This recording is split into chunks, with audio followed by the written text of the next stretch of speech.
Alright guys, time for the third and final video about outside quarterback free agent options. And this video is going to be shorter and probably a little less compelling than the first two. The first video was about the big guns that you would bring in to start.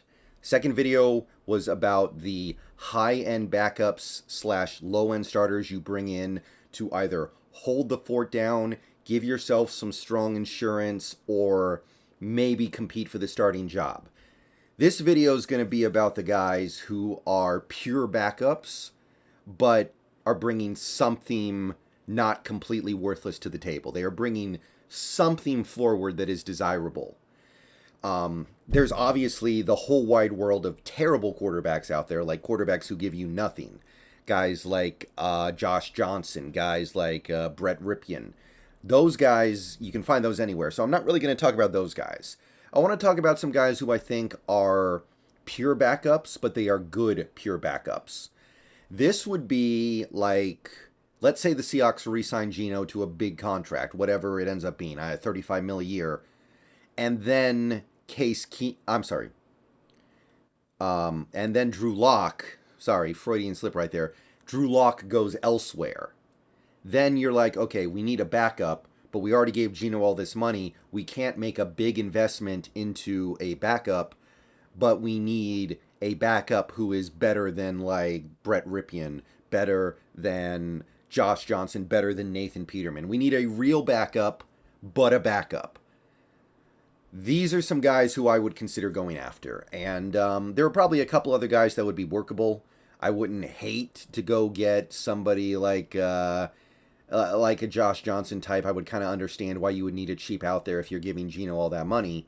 But here are some guys who are kind of in that upper echelon of pure backups. I don't think they would cost as much as the guys in the previous category who were in that range from like 5 to 7 million. You're probably looking at like 3 to 5 million for these guys. So I've got four names that really stood out to me. I'm going to briefly go over all four of them. Did I say three or yeah, four? I got four names that I'm going to go over here.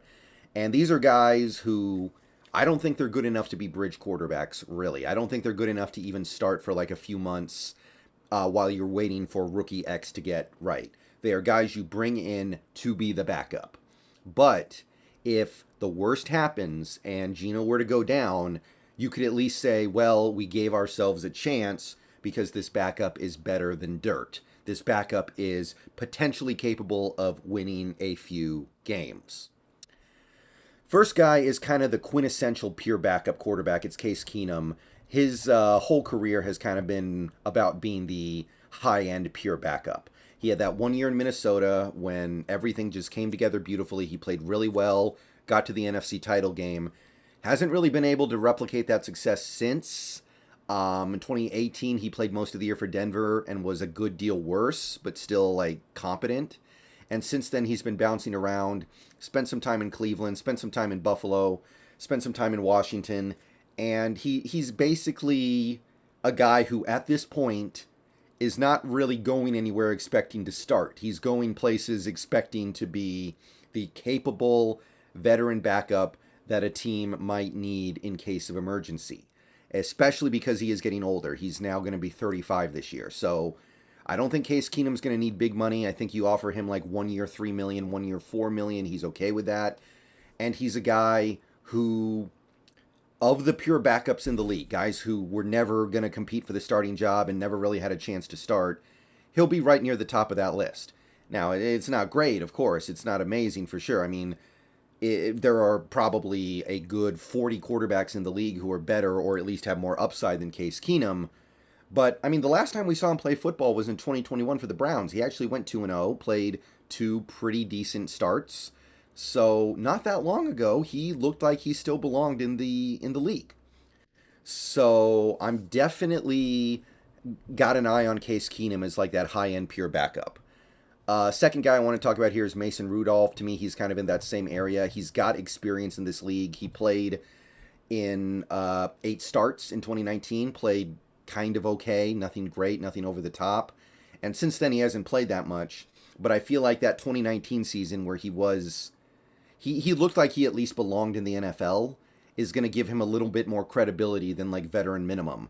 I think that when you're taking a look at a guy like Mason Rudolph, you're thinking, well, there's no way I can make him like a bridge quarterback. He's not good enough. He's not as good as the Teddy Bridgewaters, not as good as even, I would say, the Sam Darnolds, not as good as the Jacoby Brissetts, but he's also clearly better than the guys like the Nathan Petermans. So I kind of think the same thing of him. You offer him, I think last year he got like 1 year, $5 million from Pittsburgh and then ended up barely playing. And I think pretty much everything he did was in the first couple weeks of the season. So realistically, I think you could offer him 1 year, $4 million, and he would jump on it. And then he's just your pure backup to your set in stone starter, who in this scenario would probably be Geno Smith. But whoever it may be, Mason Rudolph is his backup, but he's somebody who has done some things in this league before. Winning record, by the way. Third guy is going to be the Red Rifle, Andy Dalton. And honestly, Andy Dalton played well enough in 2022 to where I would say he might want to be a stopgap type quarterback or a really, really high-end competing with the starter backup, if not for his age. He's going to be 36.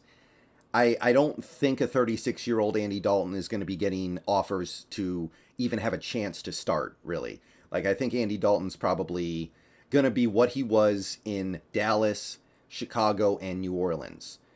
All three places where he was signed on expecting to be the backup. They expected him to be the backup. Crazy stuff happened, and he ended up playing in a lot of games. Now, what he did in 2022 was actually probably the best he's played since he was in Cincinnati, putting up those really good seasons. 18 touchdowns, 9 interceptions, almost 2,900 yards, almost a 500 record on a team that was honestly pretty bad. QB rating of 95. It was good stuff, man. I mean, he hadn't had a QB rating that high since 2015. But because of the age and because of the fact that it still wasn't anything amazing, like, let's not go crazy here. It's a 2-to-1 TD-INT ratio. He's losing mobility. He's losing his ability to play, escape from the pocket, losing his ability to escape pass rushers. I think he would be a pure backup. Probably 1 year, $4 million type at this point because of the age, I would say. And I guess I would be okay with that if you're just looking as a pure backup. Sure. And I got one more guy here, and this guy is the one guy on this list who I think has like genuine upside, but it's not a lot. This guy's a little more exciting. It's Cooper Rush. He's a little more exciting than Andy Dalton and Case Keenum just because he's younger, but we're splitting hairs here. None of these guys are expected to become big-time starters in the league, ever, at this point. Cooper Rush.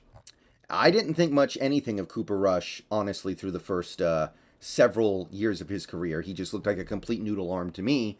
2022, though, he started 5 games and won 4 of them, played some pretty decent football, didn't start turning it over until the very end of his tenure as the starter, and showed that he might actually have a place in this league.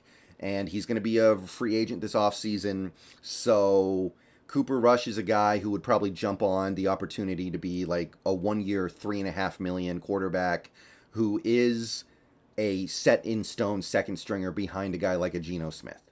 So if the opportunity is out there to get Cooper Rush as your pure backup, I think that's workable. He's actually played fairly well in a couple of games in 2021 as well, so he does have that little bit of a track record.